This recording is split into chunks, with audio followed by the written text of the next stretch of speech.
You might not see, നിങ്ങൾ ഒരുപക്ഷെ ചിലത് കാണത്തില്ലായിരിക്കും. but your word എന്നാൽ നിങ്ങളുടെ വാക്ക് is touching somewhere. അത് ചില സ്ഥലങ്ങളിൽ തൊട്ടുകൊണ്ടായിരിക്കുന്നത്.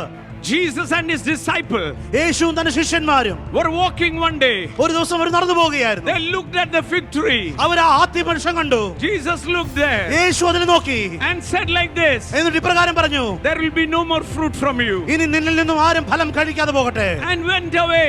എന്നിട്ട് യേശു പറഞ്ഞിട്ട് അങ്ങ് പോയി. Disciples were looking, ശിഷ്യന്മാർ ഇങ്ങനെ തിരിഞ്ഞു നോക്കിക്കൊണ്ടിരുന്നു. looking. ശിഷ്യന്മാർ നോക്കുക, Nothing is happening. ഒന്നും സംഭവിച്ചില്ലല്ലോ.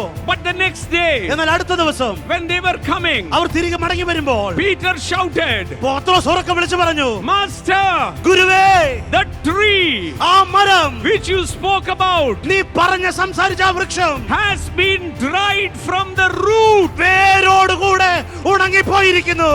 ഇന്ന് പകൽ ഞാൻ പറയാം, നിന്റെ വിഷയം ചെത്തി മാറ്റുന്നവനല്ല, വേരോടെ.